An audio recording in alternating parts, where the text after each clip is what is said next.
Hi guys, welcome back to my channel. So today I want to go through the top 10 relationships that I love the most in literature, my top favorites, and then I also want to compare, if they have an adaptation, how I feel about that adaptation.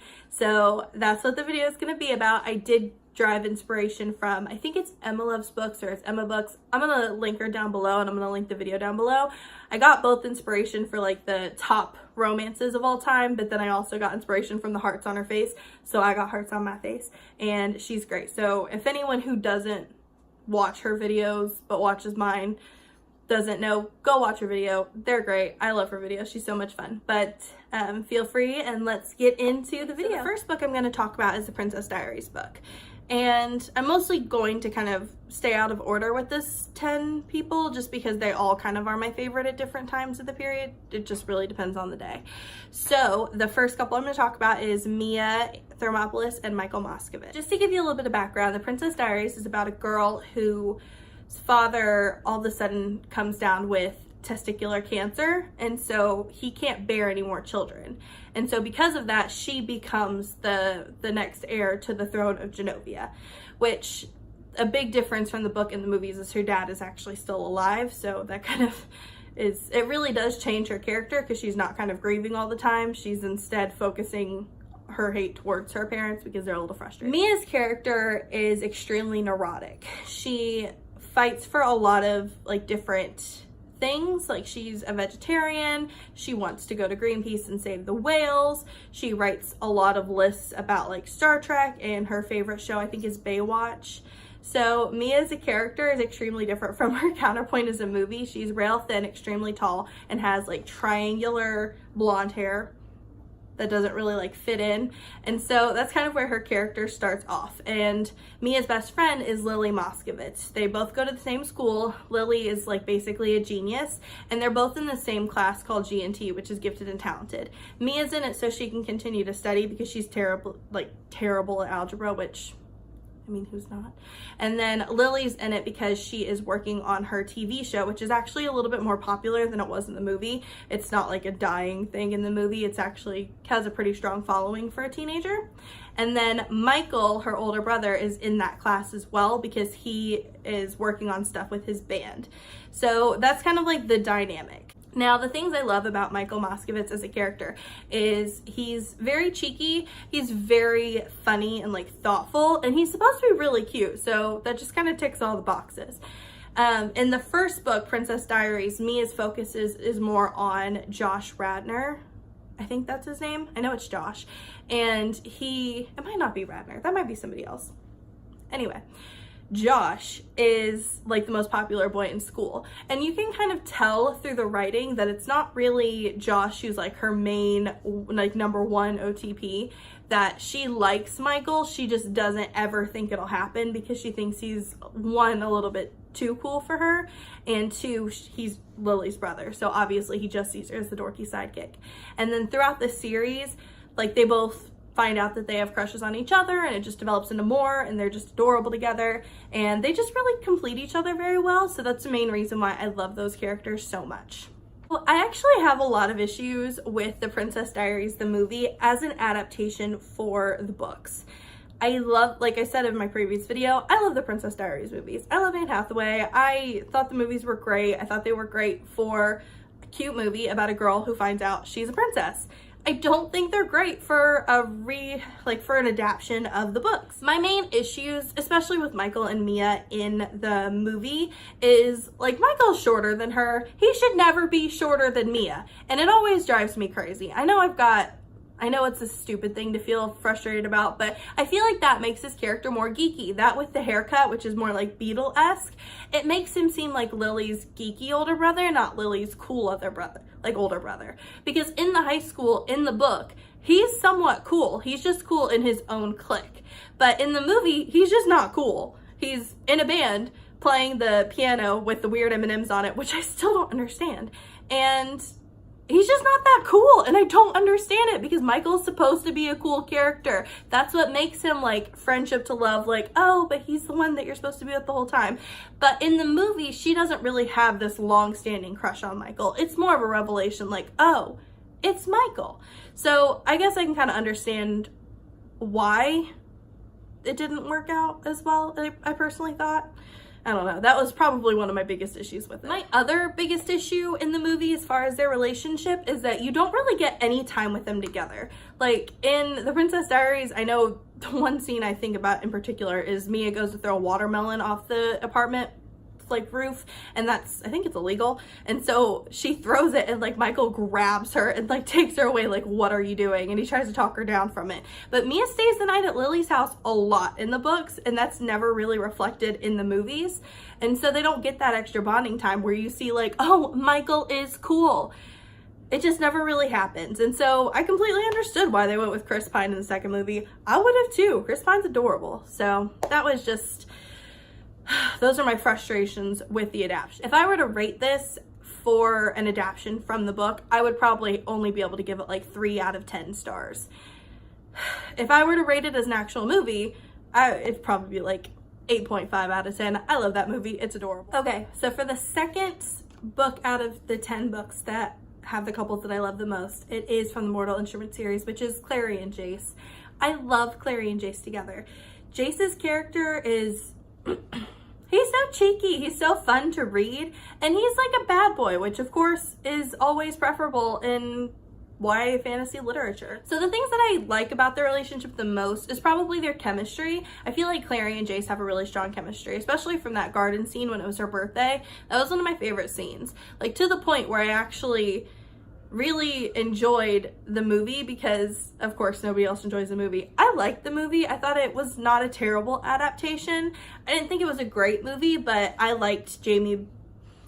I think Jamie, yeah, his first name's Jamie. I liked Jamie as Jace. I thought he did a good job. He was still kind of had that swagger, and I liked Lily for like the counterpoint. I thought they played a good Clary and Jace, honestly. I also like their storyline. It's messed up, it's a little weird, but it definitely opened up a whole new land to the YA fantasy than what it was before having their storyline. And it's just something that I legitimately enjoyed. I think their characters are really cute together. I think they have terrible communication. Personally, I haven't read them after the, I think, Heavenly Fire one, just because I like to think that they're together. I know they're gonna end up together. And I'm not interested for more drama of why they're not together. So in my little head, they're fine, they're happy, they're sitting in their little house, and they're great. Okay, so as for the TV show adaptation of The Mortal Instruments, which is what I'm gonna focus on, because I didn't hate the movie, is how much I disliked this TV show. Now, I'm gonna put in a disclaimer. If you love it, that's great. I'm glad you liked it. I'm sure people that haven't read the book like it a lot more than people who have read the book, from what I can understand. I think there's a good divide, which there should be, because if you've read the book, oh, you should want to like pull your hair out, because I basically attempted to, I feel, at one point. So my issues with the TV show adaptation. My first issue is Jace, because he's not the Jace that I fell in love with. This Jace is, I don't even know who he is. He's sad a lot, and doesn't really seem to love Clary much at all. Seems like he's got a lot of more emotional turmoil that's more like on the front than Jace ever did, because Jace was always a character that didn't let a lot of things show. He was always very kind of like to his chest about what he was frustrated with, what he was upset with, and you know, he would just kind of let it all out with like a cheeky comment or something. Like, that's the Jace that I know and love. But the Jace in the TV show was not like that. And don't get me started on Clary. This TV show felt like a romantic relationship between Simon and Clary was OTP. And of course, the people who hadn't seen or read the books or seen the movie even think that they're brother and sisters. They're like, no, they would not be together. They shouldn't be together. You guys are stupid. But it's like, no, they need to be together. Simon and Clary don't make any sense. And then they had Clary choose Simon again once she realized that they were brother and sister. And it just didn't make any sense. I'm like, that is not the Clary I know and love. She would never do that. Yes, she was with Simon, but it was very low key. And in the TV show, they were a real couple. And I was, I'm still upset about it to this day. So as far as the TV show with the adaptation, I would give it a like negative 10,000 out of 10 as far as how close the adaptation was to the TV show. Like, it was just Their relationship in that show was a mess. And why make the Mortal Instruments if you're not gonna give them a good representation? The only really good representation of the couples in the TV show was Malik. They were great. Magnus was cheeky. Alec was adorable. That beautiful little boy. They were perfect together. And they're the only couple that I rooted for. I was like, no, don't put any of them together. Just leave me Malik and I'm fine.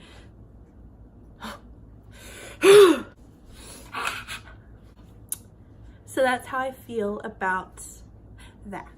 The next couple that I want to talk about is Anne and Gilbert from Anne of Green Gables. They're amazing. That entire book series is gold. It's their childhood-ish books, so kind of like middle grade, kind of like you can read them anytime. The reason why I like their relationship is because they're very similar people and they have a real hate to love, which is adorable to watch on film. But they also understand each other because they're very similar. They're both studious, excellent students. They both care a lot about their families. They both have high aspirations for themselves. And Gilbert is he's very cheeky too. There's obviously a type that we tend to go for in the book community, but he's it. And then he's just there. He kind of hits a point where he knows he has a crush on Anne, and he's just kind of like, yeah, she's the one I'm gonna be with at some point, but we'll see when she stops being so dramatic. And that's what makes Anne so adorable, is because she's so dramatic, and it's excellent to watch and it's excellent to read about. So that's why they're one of my favorite couples in the universe. And the adaptation, the Canadian miniseries, it is gold. It's so good. In the miniseries, the guy they cast to play Gil was adorable, and the girl that plays Anne is just perfect. They really relay that dramatic hate to love thing really well, and in the sequel it's just as good. The sequel does a good job of pertaining to the books, just as the original one does. They're very close to the books. Obviously some things get changed just for the cinema of it all, but it's still very closely related. Now the third movie is not. They admit it. They basically said, we're throwing out the books for a little bit. We're going to try something a little bit different. It's not a bad movie. I don't dislike the third movie, but it doesn't relate well to the adaptation of the books. It's completely different. But what stays the same is them together. They're still great together. I'm still happy they're together. I'm still watching it, ready for it. It's great. Everyone in the world should watch the Canadian miniseries Anne of Green Gables. It's so good. And everyone should read the Anne of Green Gables books. They're amazing. So I would give that adaptation 10 out of 10, 11 out of 10, 10,000 out of 10. It'd be the complete opposite of the Mortal Instruments. So the next couple that I want to talk about is my good old Twilight couple, because I love the Twilight couple. Bella and Edward. I think I love them so much because they were the first real romance I read in a book that I'm just here for it. I'm here for it. Everyone's here for it. Everyone's happy. I loved Edward. I'm not saying their relationship is #goals, but I am saying that I'm here for it. And I probably always will be. I love that their relationship has spawned so many different books.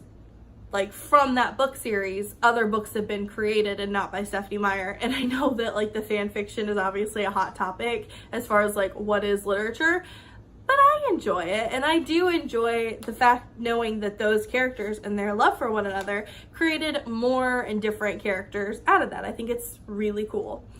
So again, I'm not saying that their relationship is what you should aspire to have. I know Edward is possessive and stalkery and older than her because he's a vampire, but he's a vampire and I just forgive it. I don't know why. I think 14, 15-year-old Sherry was so here for it. No, I was younger than that. 10, 11-year-old Sherry was here for it. So I'm here for it. I'm I can't ever forget the nostalgia of reading their relationship and feeling so tied to them and feeling yes, you should be together. I do have my own personal issues with Bella because I just think she's stupid a lot, and I am not a Jacob lover. If you like Jacob, that's great. All power to you. I hate that little weasel. He drives me nuts. I feel like he manipulates Bella. I feel like he manipulates other people. I feel like he doesn't really know if he loves Bella or not, but he just thinks he does. So he's like, I'm the one that's supposed to be with her. And no, you're not supposed to be with her. Okay, nope, not gonna get into Jacob. Anyway, as far as the adaptation to the books for the movies, whew. All right, so when I first learned who was being cast for the roles, I learned Kristen Stewart was being cast, and I was excited because I saw her in Speak, and I thought she should be Bella, and then she was casted as Bella, and I was like, that's really cool. I was feeling myself then. I was like, yeah, that's right. I know who should be casted. But anyway, when she was casted and Robert Pattinson was casted, I was excited. And when I first saw the first movie, and it was in that weird blue tint, and again, to the people that make these movies and TV shows, they work incredibly hard. I am so thankful that they take the time to even try to make these movies and TV shows, and I'm not hating on the ones that do the hard work and the ones that portray them. I'm just sometimes I don't like the end product, and I'm just one person, and there's millions of people who love them. So I do want to say that again, because I'm not trying to undermine the hard work that people do. So I saw the first movie, and it was in that blue tint. It just really wasn't good. It had so many issues, and the acting was kind of all over the place, and I didn't love it. And then I watched the second movie, and they do steadily get better, but I just didn't end up loving the cast for it. I thought that Kristen Stewart didn't really portray Bella as well as I would have liked, but it was really just like the heavy breathing that I had a big issue with Kristen Stewart. The issue I had with Robert Pattinson was that I really don't think he likes Edward. The interviews I've seen, he didn't like his character. In almost every interview I've seen, he does not like Edward, and he just focused on playing him so angry and broody that nobody would pick Edward if you had that guy in front of you. You'd pick Jacob because Taylor Lautner was adorable. And I just don't understand why you'd play a character that you don't like. So I had a lot of issues with that. And so I just didn't love it. When I was watching I just didn't think it was that good. I didn't really enjoy them. I would say they were like a 3 out of 10 as far as how the adaptations were to the original. The things, yeah, that's just how I felt about it. I felt like the movies were just kind of a mess in a lot of different reasons. And there were a lot of things that I loved about them. I own all of them. I would still rewatch them because they're a part of my childhood. They're a part of like who I am today. But I definitely had a lot of issues, and I wish that a lot of things were different. So that's how I feel about the Twilight saga and my favorite couple, which is Edward and Bella. Almost said Bedward. I mean, it kind of works. Hashtag Bedward. No, okay. So the next one that I want to talk about is this might be my favorite. If I had a number one, it'd probably be this one. And that is Sailor Moon and Tuxedo Mask, which is from a manga. I have two, well, one's from a manga, one's from a light novel. And Sailor Moon's the one that's from the manga. And it's just everything. I love Sailor Moon and Tuxedo Mask. I love their relationship. It is very much insta-love, and it's just everything insta-love should be. Like, if you're gonna fall in love with somebody instantly, it's gonna be because you're Sailor Moon and that's Tuxedo Mask. I don't think I'm wrong. They're just so adorable together. But I like the manga personally as an adult. When I was little, I liked the 90s anime because, I mean, that was my only introduction to Sailor Moon, so I'm always gonna love the 90s anime. But I love the manga. I think it's beautiful. So Sailor Moon, you got a heroine. She was originally Princess Serenity from the Moon Palace, and she met Prince Endymion, who was the Prince of the Earth, and then they fell in love. And something happened, things got bad really quickly, and then they were reincarnated, and then they found each other again. So in the original manga, there was just so much of them like being in love and being together, and like once they realized who they were the couple. There was nothing getting in between them. They were just going to be together because they were two halves of one whole. And I think that's what I love so much about it, is yes, it might be insta-love, but they literally are two halves of one whole. They are supposed to be together, and they just make each other better. Like, Usagi's character, which is Sailor Moon, is very whiny and very young and very dramatic. And Tuxedo Mask's character, is very mature, too mature for his age, and heartbroken and upset. And so them kind of fitting together, she brings out the best in him, so he's a lot happier and a lot kinder, and he brings out the best in her, so she's more studious and she wants to be more mature and she wants to grow up. Now, people talk about the age difference, and the age difference isn't that bad in the manga as it was in the original 90s anime. In the original 90s anime, he was in college and I think she was in middle school, but in the like manga, I think she's just like 8th grade, 9th grade, and he's in high school. And it's also Japan, so a lot of things get miscommunicated, and I think that's really what happened there, because he was orphaned, so he had to live alone, and so that instantly made him seem a lot older. But they're my favorite, and any adaptation, I'd say the manga, as far as how close it is to the original anime, is probably, oh no, it's probably, you know, 3 out of 10, same as, yeah, it'd probably be about the same. The Sailor Moon Crystal, which is the new one they came out with, that's 10 out of 10. That's pretty much the anime, or that's pretty much the manga, just kind of played through with people speaking over it. It's the same drawings, it's the same words, I feel, in a lot of ways, and it's the same characters. So if you really want to get a good grasp of Sailor Moon and you love Sailor Moon, watch The Crystal. It's so good. It is so good. And read the manga because it's beautiful and it's some of the best thing. It's the best thing I've ever read. I love it. That next couple that I love is Kirito and Asuna. I think that they are great together. They're a couple that's very much,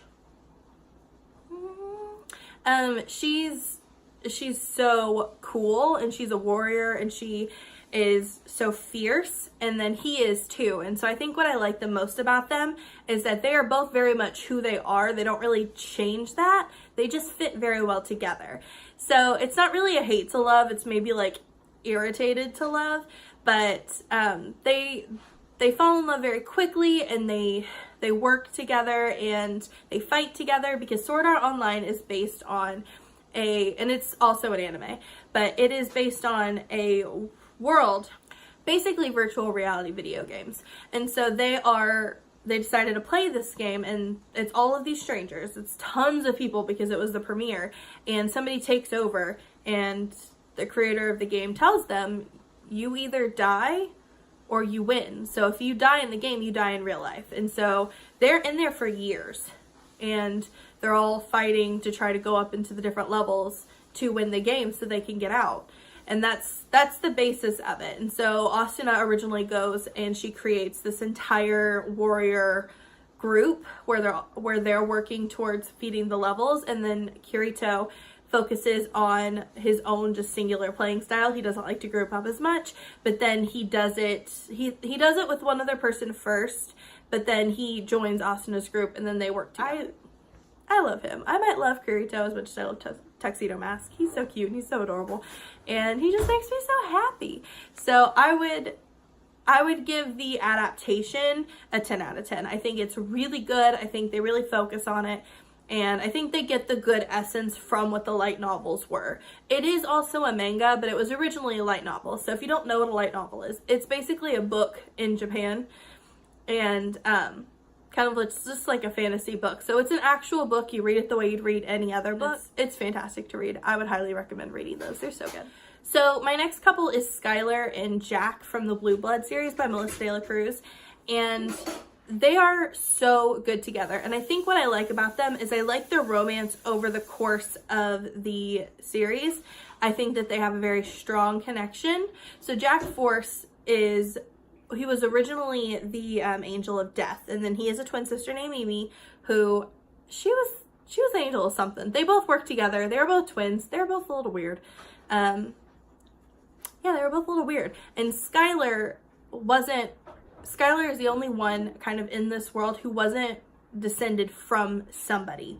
She's not, and when I say descended from, I mean Jack Force is the angel of death. Like, that's who he is. He is an angel.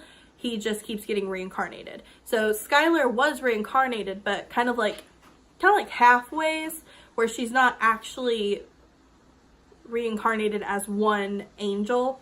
She's like a mix of people. And so Skylar is different from the rest of them. And Jack, his love interest has always been Mimi up until this time. And he takes an interest in Skylar, and they really define like what you have to be in a relationship. Who you have to be with is not necessarily who you end up with. And he was always destined to be with Mimi, and Skylar was the person that he fell in love with for his own. And so they just have a really sweet relationship, and over the entire series, I feel like they're written really well. And she does a good job, the author, of focusing on them, but still keeping it angsty and interesting, but you're not constantly wondering if they're going to be together, because they are together. So that's why they're my favorite couple, and they haven't been adapted into any kind of TV or movie yet. They might be one day, but not yet, so I don't have any adaptation ratings for them. They're just great. So the next couple that I love, this also doesn't have an adaptation. None of the rest of them have an adaptation. I think it's Asia and Ijori from the book Fairest by Gail Carson Levine.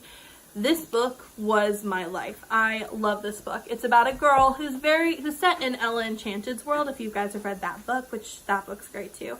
But the world that it's set in is mythical, fantastical, and Ella Enchanted was kind of based off Cinderella, and I think this one was more based off Snow White-ish, but not really. I don't see a whole lot of similarities between the characters personally, except for the name Fairest. And Asia is a girl who doesn't know her origins, but is unattractive to like just like everybody. She doesn't have that body that everybody has. She doesn't have the hair color that everybody has. Like, she's nothing special to herself, and she doesn't feel beautiful. She's a thicker girl, and she's got just like random black hair and just like not very plain, but just not something anybody ever looks twice at. So she doesn't really feel beautiful. And the prince, Ijori, is the first person who really sees her for being something else. And they bond because she has a beautiful singing voice, and that is one of her biggest attributes. And I think that's why I always loved her, because it's very like Ariel-esque of like, but she sings. Isn't that great? So they fall in love over the course of the book, and she has this whole journey, and she finds out her roots, and she finds out that she is beautiful, and she has a chance to not feel as unattractive anymore and to put on the face that everybody would like to see. And instead the prince, this is spoilery, and instead the prince doesn't love that as much. He loves her the way that she is. He thinks that she is beautiful the way that she is. And so they just have this real connection of like real love. Like, they understand each other, and they're good together. He loves her because of who she is, not because of what she looks like. And I'm here for it. I'm always here for it. I think it's adorable. So number 9 is from a series that not a series, it's a book that I actually just read that is a series, but I haven't read the rest of it yet.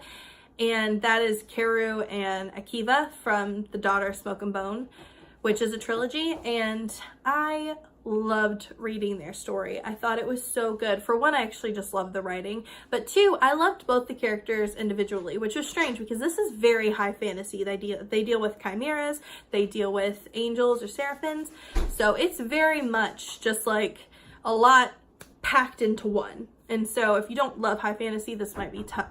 This might be a little tough for you to kind of swallow once you're kind of reading it, but the writing style is beautiful. So Karu, and this is spoilery, is a reincarnated from a chimera named Madriel, and she had insta-love with this angel named Akiva, and Madriel ended up dying and being reborn in Karu thanks to kind of like a dad type named Brimstone, and so he thought Karu was dead, like done for good, so he just went out and he just started fighting everybody because he was mad.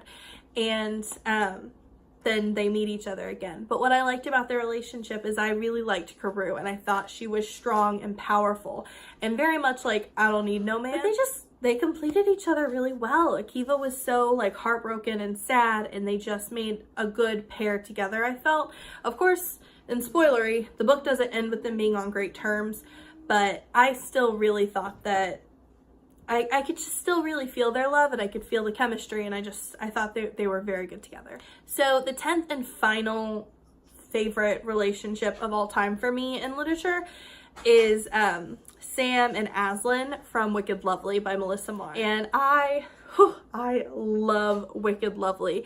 I think the only book I didn't love is near the end, because in the beginning of Wicked Lovely, I was really starting my like series phase. I always hit a point in book series when I am just frustrated that they're not already together yet, or they're not done with all the drama. So sometimes I won't read the last book, or I'll just read the very end that they're together and just kind of be like, all right, they're done. Their story's done. I don't want to read anymore, because I do get to a point where it's like, I'm done with the angst. I don't need it anymore. So that's kind of what I did with Seth and Aslan. But, okay, and this is where I'm spoilery. So Seth and Aslan. Seth is a goth boy who lives like on a train with a snake. I think like a banana python. I don't know. I don't like snakes, but I like his character. And he was like emo and punk, just the way that he looked. So he had like piercing, tattoos, he had black hair, he was cool, he was so cool. And Aslan was this girl who could see fairies. And fairies were terrible and evil and manipulative, and she didn't like the fact that she could see them, and she was trying to hide that she could see them. Because there's the king, I think the king of the summer court. I haven't read these books in a long time. But the king of the summer court needed a new bride. And so he was kind of scoping her out. And she's always loved Seth. Like, Seth's always been the guy that she's wanted to end up with.